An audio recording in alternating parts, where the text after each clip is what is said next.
Okay, the moment you've all been waiting for, some updates on the Carlson. Got a little bit of work done on it this past weekend. Didn't video a whole lot. It was one of those things, had a friend come over to help me out and we just kind of ended up talking and shooting the bull. There really wasn't a whole lot that you haven't seen before, but I'm going to go over what we did. It's pretty much this right now, this is nut and bolt put back together. Just get out here, start putting things together and get it back in the water. The only thing left that we have to do now is to paint the cowling, but everything else, all the fiberglass work, all the messy, nasty, all that kind of gross work is done. Still got to rebuild the gimbal, but we'll talk about that here in a second. But as far as all the gross junk, it's done, with the exception of that cowling. So let's go over here and show you what I got worked out so far. Well, as you can see, I've got the engine in. Like I said, didn't videotape it because I think you guys have seen this 1,000 times before. I've done it twice, dropping the engine in and videotaped it. We used our trusty little hoist right over here and was able to slide it right up underneath here and then drop it in. Takes two people, but once we got it in there and dropped in, it just absolutely sat perfectly. I always will put in new, engine mounts. I don't ever try to reuse them. These things are like $100 for a pair off of eBay. I don't risk it. I just want to make sure that they're all brand new. So I got brand new ones, so it's all perfectly adjusted. Once I dropped it in and got the tail end bolted in, there's two bolts back here.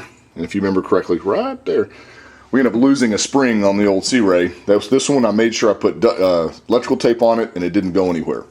We kind of gave it some rough adjustment, counted the threads off of the old one, and then put these back in here, and I'll be darned if I wasn't almost dead on whenever I use my alignment tool. The alignment tool goes in through there. You guys have seen me do that before. So once I set it up, I got it in there, and then we adjusted these, kind of a rough adjustment. We're going to end up redoing the gimbal bearing and some other stuff too, so I'm not really worried about doing it 100% now. So it's actually in there. All I've got to do is drill a couple of holes here, run some lag bolts in, make sure you seal it up with 4200 to 5200, probably 5200, and this thing's set and ready to go. So as you can see, all my parts are in here. Old windshield. I still got to take off this and put it on the new windshield. I have every part in this boat that can put it back together. So I have all the bilge pumps, the trailer stuff to rebuild the trailer, all the electrical, but we've already done all the switches. Got bilge pump, blower, just everything. We just got to get out here and bolt it back together. You may have noticed something here. See that little S pipe there? That's the exhaust. We are not going with a going through the drive exhaust. We're actually going through a through-hole exhaust, like the old California SS version, I think is what it was called.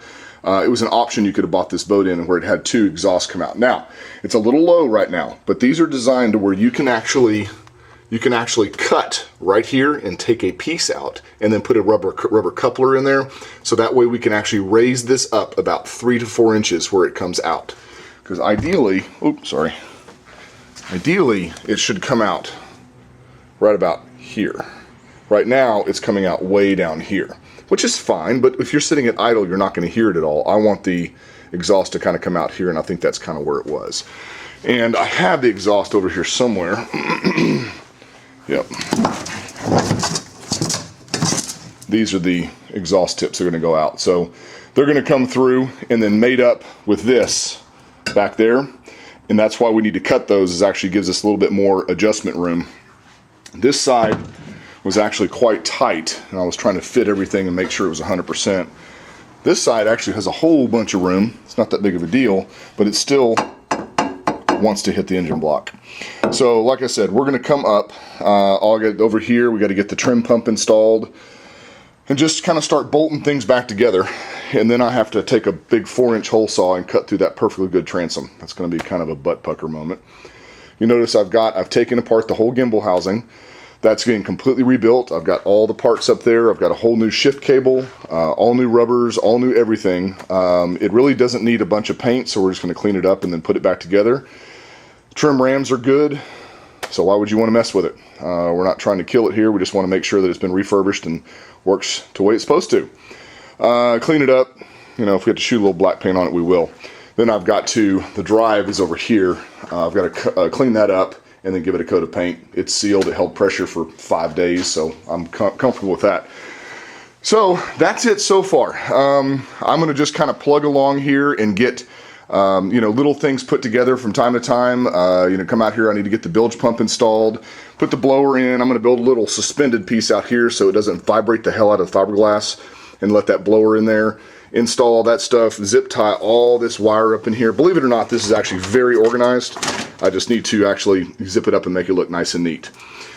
So that's it for now. I'll get on it here in the next couple of weeks. It's not like it's any big rush. It's actually, we've been getting down to freezing quite a bit lately, so it's not like we're going to be going out in the lake anytime soon. I probably will not put this up for sale to the spring. So we'll just do it little by little, and then like I said, we got more projects for the Duramax coming up soon. So till next time, y'all take it easy.